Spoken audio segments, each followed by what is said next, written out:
Hey guys, today on Rich with Cars, I'm gonna give you a quick review of the 2022 Lexus ES350 base with premium package. Now, I wanna give you guys a quick review of the exterior, interior, engine, cargo, and then some driving impressions. So guys, strap in, let's take a look.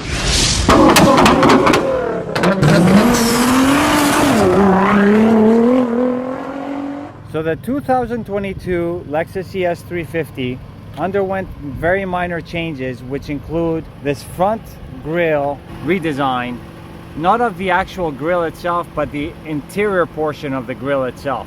There weren't that many changes when it comes to design. They did refine some of the interior, which we'll go over a little bit later on. But I want to give you guys sort of like a quick overview of what the exterior looks like. We have the typical hourglass design on the grille. On the ES350, what they did for the latest generation, which started in 2019, they actually extended these grille surrounds a little bit further up, which gives it a more sophisticated look from my perspective. Now, this particular model doesn't have the triple beam LED lights. It just has the regular xenon lights. This particular color is called Nightfall Mica, which is the same as my LC500. And I love how it looks like under the sun because it gives you different shades of blue under different lighting conditions. So it's got sort of like a dark blue, it's got a bit of purplish as well. And then in really dark conditions, it kind of looks black. As we can see, we got the headlights in that redesign from 2019, alongside with the grille as well. This particular model doesn't have any fog lights, but it's got this design aspect over here where the fog lights would go on other trim levels. It doesn't have many character lines. It's very smooth on the hood area. We just got this character line here that goes on the side, alongside with some other character lines here that basically go into the grille itself. This one, which has a premium package, I believe these wheels come with a premium package. So these wheels are 18-inch in size. They got sort of a laser cut finish on some parts and then some gunmetal finish on some other parts.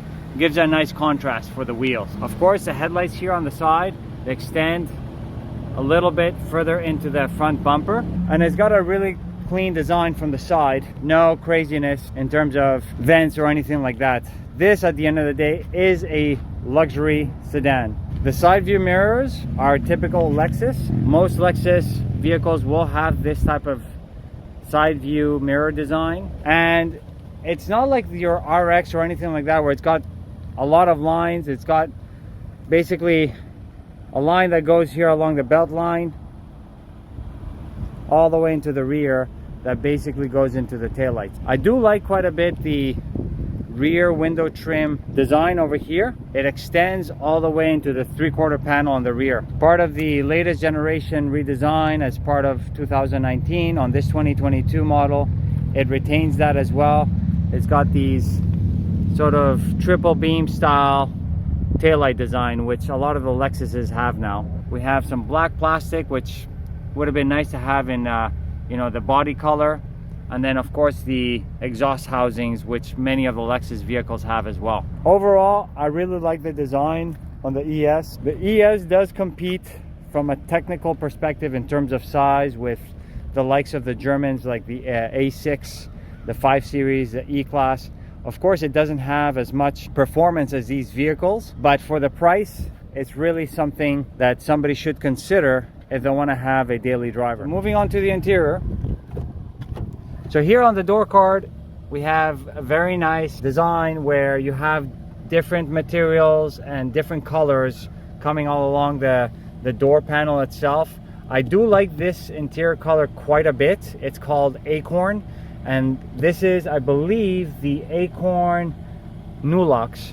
I might be wrong that it comes with a premium package. It could be Acorn leather. Part of the premium package also brings you this open pore black wood trim, which gives it a more luxurious feel. These door handles, of course, they trickle down from the LC500, which I love. They did a great job with these door handles, and I like how they actually trickle them down into the lower end models. And then of course, part of the premium package, you do have this memory seat, and then you have also automatic side view mirrors that basically fold in as well. So you have a little bit of piano black. These are not your typical touch points. Of course, this does not have the Mark Levinson sound system, so you do have these regular speaker grills over here, and a little bit of storage space here on the door card as well, where you can put maybe a couple of 500 milliliter bottles as well. But once again, I really love this color. It's very, very nice. It goes well with a Nightfall Mica blue exterior. I've been driving this car for about 3 days now.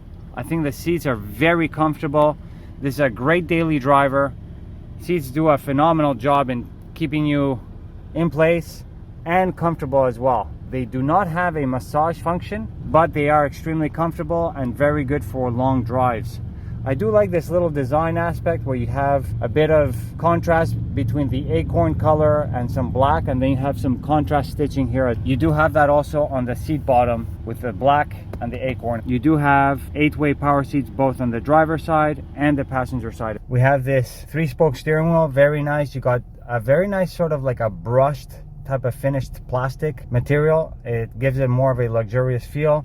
Plastic shift paddles, and then you have this sort of hybrid gauge cluster, which is both digital on one side, and then you have some analog dials here on the side for both the engine temperature and the fuel gauges. Some of the stocks here, like the turn signal stock and the wiper stock, these came straight out of the LC. That's one of the low points of the LC. I didn't like the stocks themselves. They had sort of like a cheap feeling to them, but they still transferred them over to the lower models like the ES. It does have a nice design, but it doesn't really have a good feel. Part of the 2022 improvement, they ended up bringing this infotainment screen further up to the driver, because now it's a touch screen. This is not the upgraded screen. This is the 8-inch screen. It does come with a upgradable I think it's a 10.4 inch screen. I'll put the actual size on the screen for you guys. I like this asymmetrical design that you have here in the middle, and it kind of points towards the driver. 2023 model did change slightly, because they did actually improve the infotainment, and they changed a little bit of the layout over here, where you do have a couple of cup holders. For the 2022 model, they do have a cup holder here and a sort of elevator style compartment slash cup holder over here as well. So what you can do is you can close that. You'll see how deep that goes. You can put larger bottles, and then if you push that button, you can put shorter cups or bottles in there. You have a brake hold function, a traditional style gear lever that will switch over to manual mode, that you can either control from here or from the steering wheel paddles. So the premium package will bring you both heated and cooled seats and automatic heat steering as well. You could put all these into automatic. It's kind of like the concierge, where as long as you adjust the temperature over here, it'll adjust everything alongside with the car. Something else that was brought over from the LC were these little dials over here. This one is for your drive selection, and that's to take off your traction control over here. So it's a good position. I love how they have it on the LC, and I like how they put it onto the ES as well, and other models like the LS. It has a few functionalities, but like I said, this doesn't have a lot of optional added equipment. But if you go into the settings, you can adjust a lot of different things, like your lane keep assist, your alert for lane departure, lane centering, and then you have your blind spot monitoring. You have different screens that you can toggle from. And then, like I said before, here in the middle, I do like how the HVAC system is in physical buttons, so you don't have to go into a very complicated menu into the infotainment system. These buttons will allow you to control the majority of the controls of the HVAC system, and then you have shortcut controls for the radio, media, and then you can seek over here. You have your typical trackpad control, which will be going away on all future Lexus models, but at least on this one, the 2022, you have both a trackpad and you have the ability to touch as well on the screen. Then the beautiful thing, we do have this middle compartment over here with wireless charging. that comes with the premium package. You have additional storage over here with some additional plugs for your 12-volt cigarette style plug over here. The cool thing about this, like some other Lexus models as well, you have double hinged console opening, so it makes it very convenient. You have this cup holder over here, a dedicated storage compartment for your mobile phone over there, a couple of USB-A ports over here. You can see the open pore wood that goes along the entire portion of the dash over here, a panoramic sunroof that opens in tilt, and it slides open. As you guys can see, the seat here is behind the driver, and the driver's seat is adjusted to my regular driving position. You guys can see that I have quite a bit of knee room, a good solid couple of inches. My head's not touching. I probably have about an inch. I'll show you guys now. So as I'm sitting here upright, you guys can see that I have approximately an inch of space between my head and the ceiling. So very comfortable positioning over here. Some additional storage on the door. You have your window control over there. Of course, the same door handle, and then you have some USB-C plugs over here, and then you have also another cigarette style 12-volt plug in there. We do have a center console armrest with some cup holders. One little cool attention to detail that I see over here, the top part of the cup hold cover is actually a soft material. I don't know if that is Nulux or leather, but it does feel plush. A pass-through over here into the trunk. The only downside about this is the fact that the seats do not fold down. You only have this pass-through over here in terms of accessibility to the trunk. So if you want to put larger items, like let's say for example a big screen TV or something like that, you won't be able to actually get it through the seats. So that might be a little downside to that. You do have some lights over here, and then of course grab handles. Ultimately, very spacious interior. They did a great job in terms of NVH. Not a lot of noise when I was driving, and it feels very luxurious at the price point that this sits at. So part of the premium package that you get with this as well is a swing kick or kick to open the trunk, or automatic trunk closing as well with a button. I'm gonna try to use the kick function over here, see if it works. So as you guys can see, it did work. Trunk space over here is quite ample.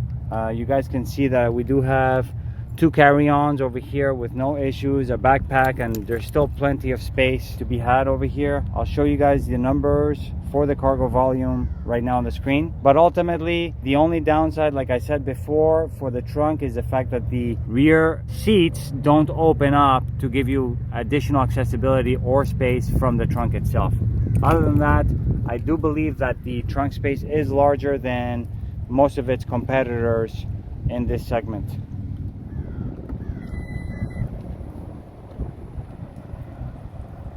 So in terms of engine, for the Lexus ES350, we have the tried and tested 3.5 liter V6. I believe this pushes 306 horsepower. I'll show you guys the torque numbers.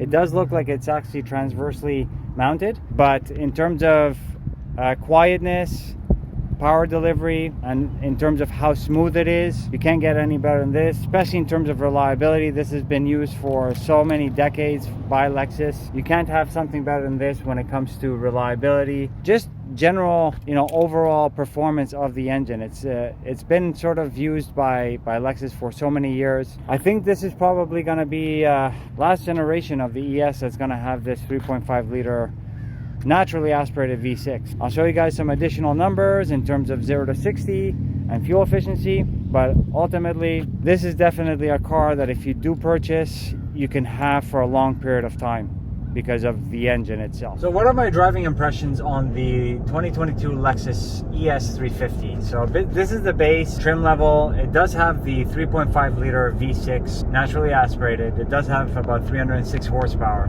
but in my last 2-3 days driving this vehicle, it doesn't have anything that basically blows me away, but it does feel very plush, somewhat luxurious. For the price point itself, it definitely has a lot of luxury when it comes to feeling comfortable in here and not having a lot of outside noise. They did a very good job in terms of NVH over here.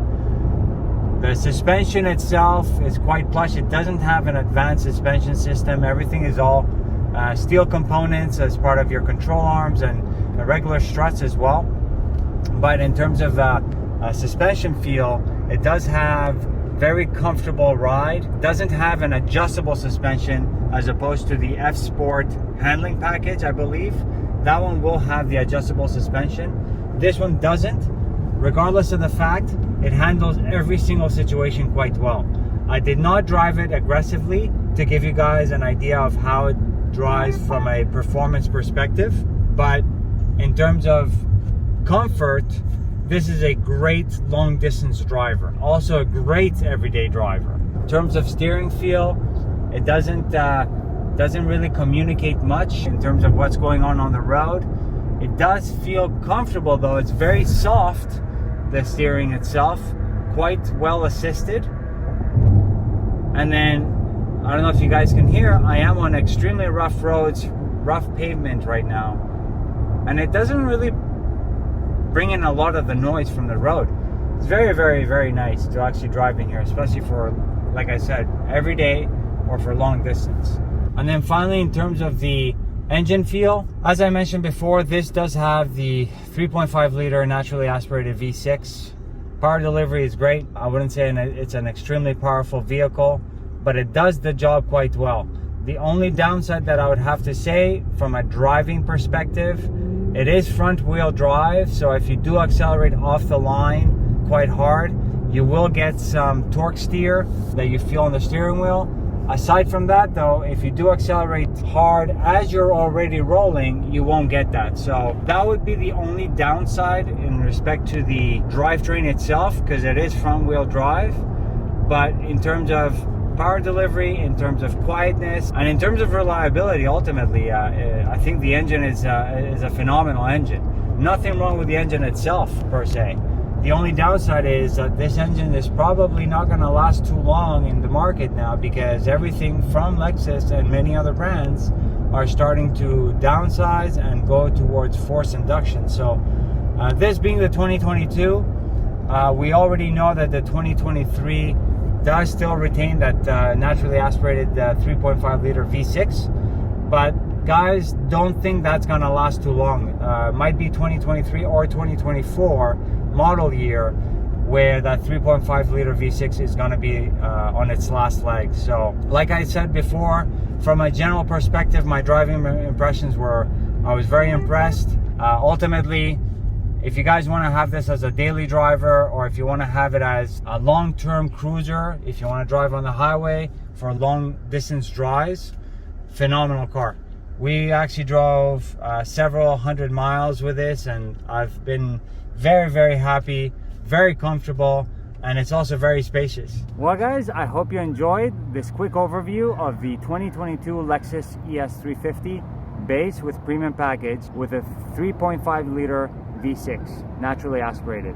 Of course, now there are other newer models for the 2023 model lineup, but I think that there are some dealerships that still have this 2022 version. I strongly recommend that you guys take a look at it, because there aren't that many differences between the 2023 and the 2022 versions. If you can get a deeper discount for the 2022, I highly recommend you definitely consider it.